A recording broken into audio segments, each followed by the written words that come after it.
میں جس گھر میں رہتا ہوں وہاں سے چند منٹ کے فاصلے پر ایک بہت قدیم اور بڑا قبرستان واقع ہے۔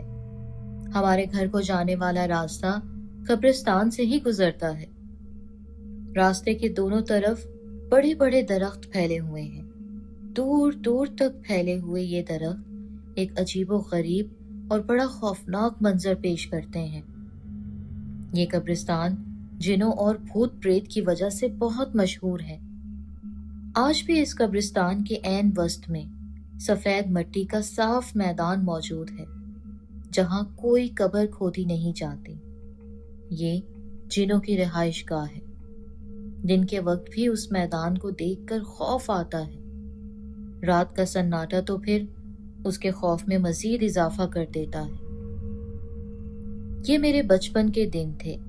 میں اور میری خالہ کی بیٹی اکثر اکٹھے کھیلا کرتے تھے۔ اس روزانہ کے کھیل کود سے ہم دونوں بے حد مانوس ہو گئے تھے۔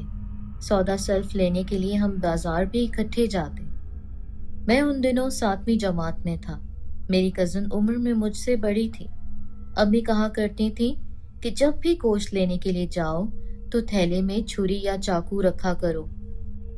گوشت لے کر قبرستان سے گزرنا اچھا نہیں ہوتا، لیکن میں ایسی باتوں پر غور نہیں کرتا تھا۔ ایک دن میں اور کزن بازار سے گوشت لے کر لوٹ رہے تھے کہ میری کزن ڈر گئی اور اسے گردن توڑ بخار آ لیا۔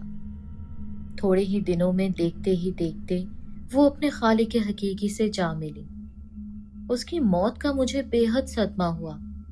اس کے بعد جب میں قبرستان سے گزرتا تو یوں لگتا کہ جیسے کوئی دوسرا بھی میرے ساتھ چل رہا ہے۔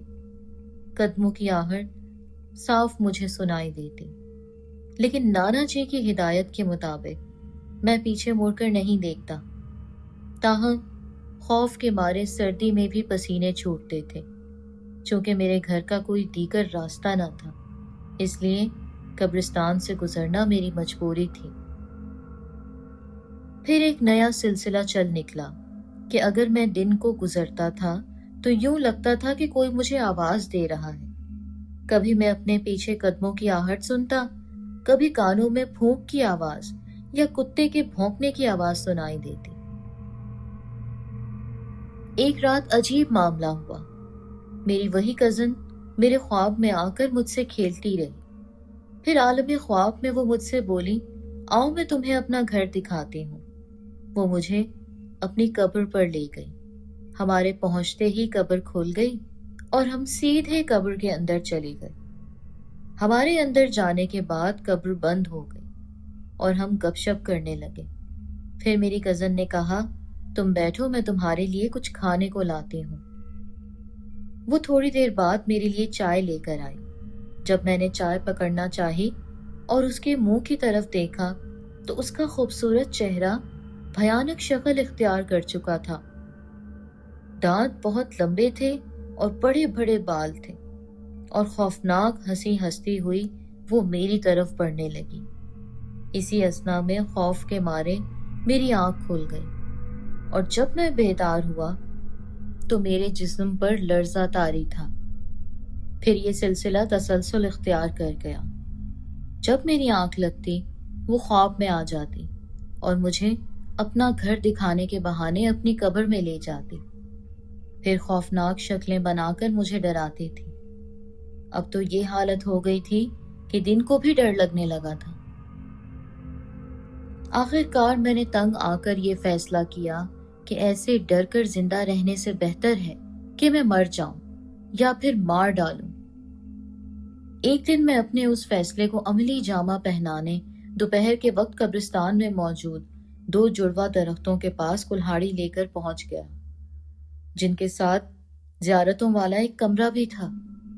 اس کمرے کے قریب پہنچ کر اللہ سے دعا کی، اے اللہ، سچا مسلمان ہونے کے ناطے میں تجھ سے یہ سوال کرتا ہوں کہ آج اس ڈراؤنی بلا کو میرے سامنے لا کھڑا کر، میں اس کے ٹکڑے ٹکڑے کر ڈالوں یا پھر وہ مجھے مار ڈالے۔ گھٹ گھٹ کر جینے سے بہتر ہے ایک ہی بار مر جاؤں۔ پھر میں نے نعرہ لگاتے ہوئے اس بلا کو للکارا، اس کو آپ میری بے وقوفی سمجھیں یا پھر زندگی سے اکتاہٹ، لیکن سچ یہی ہے کہ میں نے بار بار یہی الفاظ دہرائے، لیکن کوئی شے میرے سامنے نہ آئی۔ میں اپنے گھر واپس چلا آیا۔ اس غور و فکر میں رات ہو گئی۔ میں اپنے نانا جی میاں اللہ بخش درویش سے سبق لے رہا تھا کہ اچانک مجھے باہر سے کسی عورت نے میرے نام سے پکارا۔ میں نے صحن میں نکل کر محسوس کیا کہ یہ میری بڑی خالہ کی آواز ہے۔ میں نے پوچھا کہ خالہ جان آپ ہیں؟ جواب ہاں میں ملا۔ پھر میں تھوڑا آگے بڑھا تو دوسری خالہ کی آواز سنائی دی۔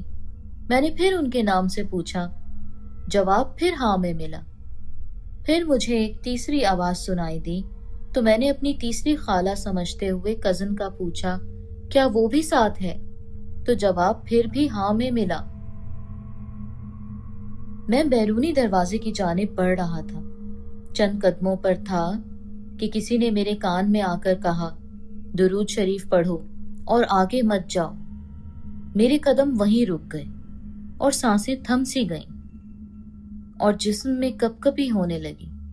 میں درود شریف پڑھتے ہوئے پیچھے ہٹنے لگا۔ اتنے میں ایک عورت جو کہ خوبصورت تھی لیکن اس کا قد اتنا طویل تھا کہ میرے گھر کی دیوار سے کافی اونچی نظر آ رہی تھی، اور اتنے ہی لمبے اس کے بال تھے۔